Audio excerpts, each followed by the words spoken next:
شروع اللہ کا نام لے کر جو بڑا مہربان نہایت رحم والا ہے۔ بکھیرنے والیوں کی قسم جو اڑا کر بکھیر دیتی ہے، پھر پانی کا بوجھ اٹھاتی ہے، پھر آہستہ آہستہ چلتی ہے، پھر چیزیں تقسیم کرتی ہیں کہ جس چیز کا تم سے وعدہ کیا جاتا ہے وہ سچا ہے اور انصاف کا دن ضرور واقع ہوگا۔ اور آسمان کی قسم جس میں رسے ہیں کہ اے اہل مکہ تم ایک متناقض بات میں پڑے ہوئے ہو، اس سے وہی پھرتا ہے جو اللہ کی طرف سے پھیرا جائے۔ اٹکل دوڑانے والے ہلاک ہوں جو بے خبری میں بھولے ہوئے ہیں، پوچھتے ہیں کہ جزا کا دن کب ہوگا؟ اس دن ہوگا جب ان کو آگ میں عذاب دیا جائے گا۔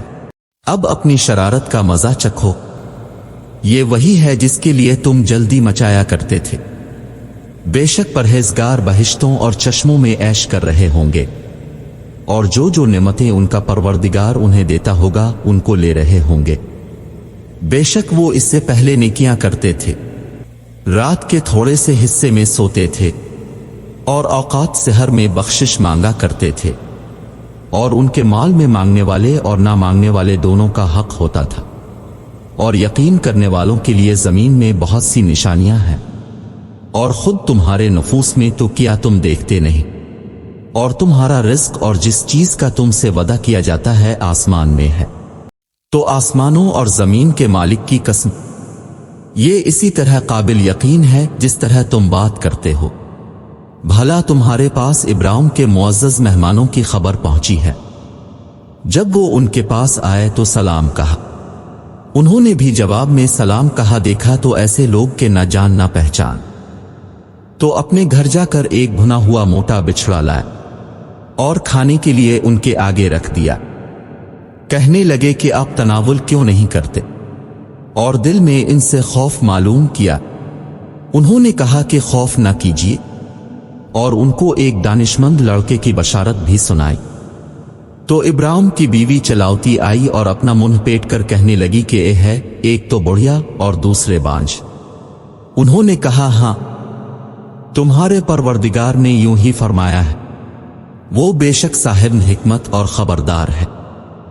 ابراہیم نے کہا کہ فرشتوں، تمہارا مدعا کیا ہے؟ انہوں نے کہا کہ ہم گنہگار لوگوں کی طرف بھیجے گئے ہیں تاکہ ان پر کھنگر برسائیں، جن پر حد سے بڑھ جانے والوں کے لیے تمہارے پروردگار کے ہاں سے نشان کر دیے گئے۔ تو وہاں جتنے مومن تھے ان کو ہم نے نکال لیا، اور اس میں ایک گھر کے سوا مسلمانوں کا کوئی گھر نہ پایا۔ اور جو لوگ عذاب علیم سے ڈرتے ہیں ان کے لیے وہاں نشانی چھوڑ دی۔ اور موسیٰ کے حال میں بھی نشانی ہے جب ہم نے ان کو فرعون کی طرف کھلا ہوا معجزہ دے کر بھیجا، تو اس نے اپنی جماعت کے گھمنڈ پر منہ موڑ لیا اور کہنے لگا یہ تو جادوگر ہے یا دیوانہ۔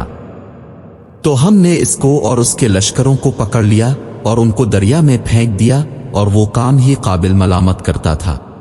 اور عاد کی قوم کے حال میں بھی نشانی ہے جب ہم نے ان پر نامبارک ہوا چلائی، وہ جس چیز پر چلتی اس کو ریزہ ریزہ کیے بغیر نہ چھوڑتی۔ اور قوم سمود کے حال میں نشانی ہے جب ان سے کہا گیا کہ ایک وقت تک فائدہ اٹھا لو، تو انہوں نے اپنے پروردگار کے حکم سے سرکشی کی، سو ان کو کڑک نے آ پکڑا اور وہ دیکھ رہے تھے۔ پھر وہ نہ تو اٹھنے کی طاقت رکھتے تھے اور نہ مقابلہ ہی کر سکتے تھے۔ اور اس سے پہلے ہم نوح کی قوم کو ہلاک کر چکے تھے، بے شک وہ نافرمان لوگ تھے۔ اور آسمانوں کو ہم ہی نے ہاتھوں سے بنایا اور ہم کو سب مقدور ہے، اور زمین کو ہم ہی نے بچھایا تو دیکھو ہم کیا خوب بچھانے والے ہیں۔ اور ہر چیز کی ہم نے دو قسمیں بنائے تاکہ تم نصیحت پکڑو۔ تو تم لوگ اللہ کی طرف بھاگ چلو، میں اس کی طرف سے تم کو صحیح رستہ بتانے والا ہوں، اور اللہ کے ساتھ کسی اور کو معبود نہ بنا، میں اس کی طرف سے تم کو صحیح رستہ بتانے والا ہوں۔ اسی طرح ان سے پہلے لوگوں کے پاس جو پیغمبر آتا وہ اس کو جادوگر دیوانہ کہتے۔ کیا یہ کہ ایک دوسرے کو اسی بات کی وصیت کرتے آئے ہیں، بلکہ یہ شریر لوگ ہیں۔ تو ان سے اعراض کرو، تم کو ہماری طرف سے ملامت نہ ہوگی، اور نصیحت کرتے رہو کہ نصیحت مومنوں کو نفع دیتی ہے۔ اور میں نے جنوں اور انسانوں کو اس لیے پیدا کیا ہے کہ میری عبادت کریں۔ میں ان سے طالب رزق نہیں اور نہ یہ چاہتا ہوں کہ مجھے کھانا کھلائیں۔ اللہ ہی تو رزق دینے والا زور آور اور مضبوط ہے۔ کچھ شک نہیں کہ ان ظالموں کے لیے بھی عذاب کی نوبت مقرر ہے، جس طرح ان کے ساتھیوں کی نوبت تھی، تو ان کو مجھ سے عذاب جلدی نہیں طلب کرنا چاہیے۔ جس دن کا ان کافروں سے وعدہ کیا جاتا ہے، اس سے ان کے لیے خرابی ہے۔